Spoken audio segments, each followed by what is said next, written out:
Hi hello ನಮಸ್ತೆ welcome to ಖುಷ್ ಮನೆ multi creations. ಇದು ನಾನು ನಿಮ್ಮ ಶಾಂತಿ.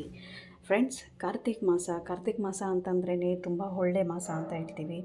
ಕಾರ್ತಿಕ್ ಮಾಸದಲ್ಲಿ ಶಿವನ ಆರಾಧನೆ, ಶಿವನ ಪೂಜೆ ನಾವೆಷ್ಟು ಭಕ್ತಿಯಿಂದ ಮಾಡ್ತೀವೋ ಅಷ್ಟು ಭಕ್ತಿಗೆ ದೇವರು ಹೊಲದೇ ಒಲಿತಾನೆ. ಅದರಲ್ಲೂ ಹೆಣ್ಮಕ್ಳಿಗೆ ಭಕ್ತಿಯಿಂದ ತುಂಬ ಪೂಜೆ ಮಾಡಿದಾಗ ಶಿವ ಖಂಡಿತವಾಗ್ಲೂ ಆಶೀರ್ವಾದ ಮಾಡೇ ಮಾಡ್ತಾನೆ ಅಂತ ಹೇಳ್ತಾರೆ.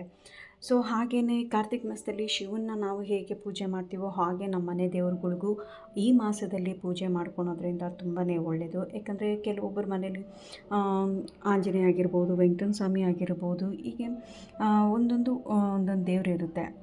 ಹಾಗಂತ ನಾವು ಪೂಜೆ ಮಾಡದೇ ಇರೋಕ್ಕಾಗಲ್ಲ.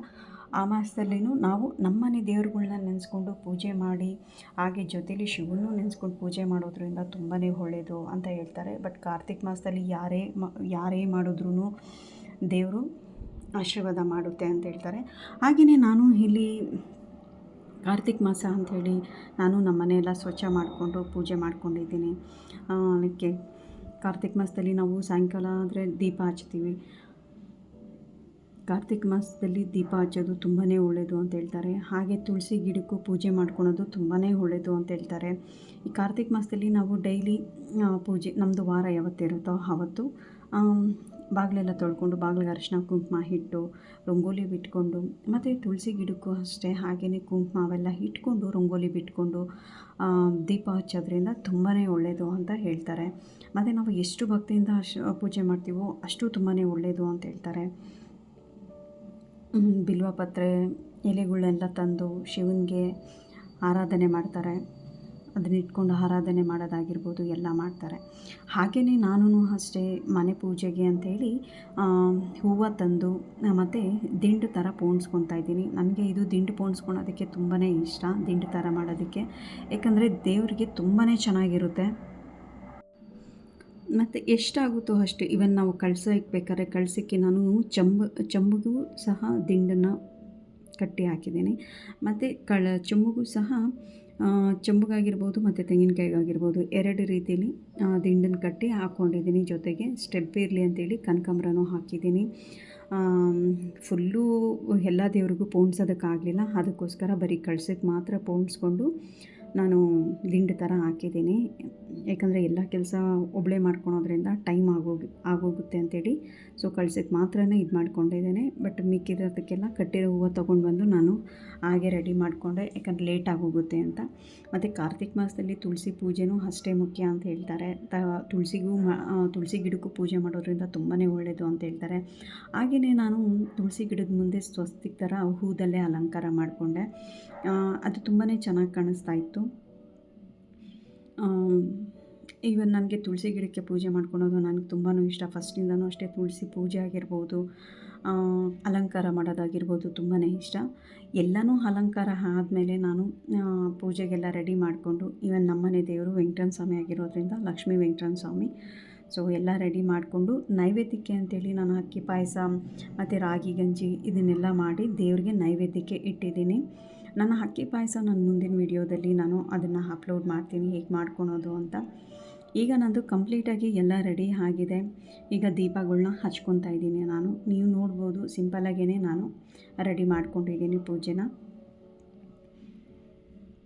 ಸಿಂಪಲಾಗಿ ಅಂತ ಹೇಳಿದ್ರು ಅದನ್ನೆಲ್ಲ ನಾವು ದೇವ್ರ ಮನೆ ಕ್ಲೀನ್ ಮಾಡಿ, ದೇವ್ರ ಸಾಮಾನೆಲ್ಲ ತೊಳ್ದು ಅಲಂಕಾರ ಮಾಡಿ, ಮನೆಯೆಲ್ಲ ಕ್ಲೀನ್ ಮಾಡಿಕೊಂಡು ಅಡುಗೆ ಎಲ್ಲ ಮಾಡಿಕೊಂಡು ಎಲ್ಲನೂ ಅಂಗಡಿಗೆ ಹೋಗಿ ತಂದು ಮಾಡೋ ಅಷ್ಟರಲ್ಲೇ ಈವ್ನಿಂಗ್ ಆಗೋಗ್ಬಿಡುತ್ತೆ. ಇವನ್ನೆಲ್ಲ ಲೇಡೀಸ್ಗೂ ಇದು ಗೊತ್ತೇ ಇರುತ್ತೆ. ಸೊ ಹಾಗೆಯೇ ನಂದು ಅಷ್ಟೇ ಎಲ್ಲ ಆಗೋಷ್ಟರಲ್ಲಿ ಈವ್ನಿಂಗ್ ಆಗೇ ಹೋಯಿತು. ಈಗ ಬಾಗಿಲಲ್ಲೂ ಸಹ ದೀಪ ಹಚ್ಕೊಂಡು ತುಳಸಿ ಗಿಡದ ಮುಂದೆ ಸಹ ನಾನು ಹಚ್ಕೊತಾ ಇದ್ದೀನಿ. ನೋಡ್ಬೋದು ಎಷ್ಟು ಚೆನ್ನಾಗಿ ಕಾಣಿಸ್ತಿದೆ ಅಂತ. ಇವನ್ನು ನಾನು ಹೂದಲ್ಲೇ ದೀಪ ಮಾಡೋಣ ಅಂತ ಅಂದ್ಕೊಂಡೆ, ಬಟ್ ಅದಾಗಲಿಲ್ಲ, ಸ್ವಸ್ತಿಕೆ ಮಾಡಿಕೊಂಡೆ. ನೀವೇನಾದರೂ ಈವ್ನಿಂಗ್ ಪೂಜೆ ಮಾಡೋರಿದ್ದರೆ ನಿಮಗೇನಾದರೂ ಅದು ಹೂದಲ್ಲಿ ಅಲಂಕಾರ ಮಾಡಿರೋದು ಇಷ್ಟ ಆಗಿದ್ದರೆ ದಯವಿಟ್ಟು ಹೂದಲ್ಲಿ ದೀಪನೂ ಸಹ ಮಾಡ್ಕೊಳ್ಳಿ. ಅದು ತುಂಬಾ ಚೆನ್ನಾಗಿ ಕಾಣಿಸುತ್ತೆ. ಇವನ್ ದೇವ್ರ ಮುಂದೆ ಸಹ ನಾವು ಆ ರೀತಿಲಿ ಮಾಡ್ಕೊಬೋದು, ಚೆನ್ನಾಗಿರುತ್ತೆ. ಬಟ್ ನಾನು ಕಂಪ್ಲೀಟಾಗಿ ಟೈಮ್ ಆಗೋಗಿತ್ತು. ಆಲ್ರೆಡಿ ನಾನು ಎಲ್ಲ ತಂದು ಮಾಡೋ ಅಷ್ಟರಲ್ಲಿ ತುಂಬಾ ಲೇಟ್ ಆಯಿತು. ಸೊ ಆದ್ದರಿಂದ ನನಗೆ ಅಷ್ಟು ಮಾಡೋಕ್ಕಾಗಲಿಲ್ಲ.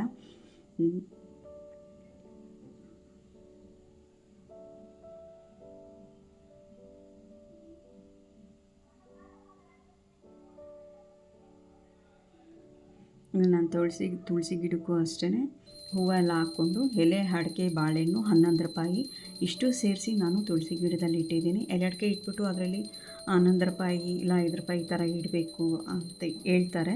ಸೊ ಅದರಿಂದ ನಾನು ಎಲೆ ಅಡಿಕೆ ಬಾಳೆಹಣ್ಣು 11 ರೂಪಾಯಿ ಇಟ್ಟಿದ್ದೀನಿ. ಜೊತೆಗೆ ಅದ್ರ ಜೊತೆಗೆ ಹೂವು ಇಟ್ಟಿದ್ದೀನಿ. ಹಾಗೆಯೇ ದೀಪ ಹಚ್ಕೊಂಡು ಆರತಿ ಮಾಡಿಕೊಂಡೆ. ಈಗ ನೋಡ್ಬೋದು ಕಂಪ್ಲೀಟಾಗಿ ನನ್ನದು ಪೂಜೆ ಆಗಿದೆ. ಹಾಗೆ ಧೂಪ ಇತ್ತು, ಧೂಪನೂ ಸಹ ಹಚ್ಚಿ ದೇವ್ರ ಮುಂದೆ ಇಟ್ಟಿದ್ದೀನಿ. ನೈವೇದ್ಯಕ್ಕೆ ಅಂತ ನೋಡ್ಬೋದು ರಾಗಿ ಗಂಜಿ, ಏನೋ ಗೊತ್ತಿಲ್ಲ, ರಾಗಿ ಗಂಜಿ ಮಾಡಬೇಕು ಅನ್ನಿಸ್ತು, ಅದಕ್ಕೆ ಮಾಡಿಟ್ಟಿದ್ದೀನಿ ನಾನು. ಹಾಗೆಯೇ ಅಕ್ಕಿ ಪಾಯಸ ಮಾಡಿ ದೇವ್ರಿಗೊಂದು ಗ್ಲಾಸ್ ನೀರು ಅಂತ ಸಹ ಇಟ್ಟಿದ್ದೀನಿ.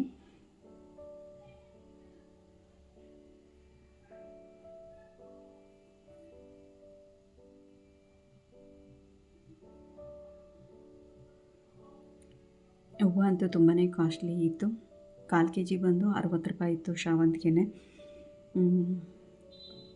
ಕನಕಾಂಬರ ಬಂದು 70 ರೂಪಾಯಿ ಇತ್ತು. ಸೊ ಕಾಸ್ಟ್ಲಿನೇ ಇತ್ತು. ಆದ್ರೂ ನನಗೆ ಹೂವು ಹಾಕೋದಕ್ಕೆ ತುಂಬ ಇಷ್ಟ. ಆದ್ದರಿಂದ ನಾನು ಸ್ವಲ್ಪ ಹೂದಲ್ಲಿ ಮಾತ್ರ ಎಷ್ಟೇ ಕಾಸ್ಟ್ಲಿ ಆದ್ರೂ ನಾನು ಹೂವನ್ನು ತಂದುಬಿಡ್ತೀನಿ.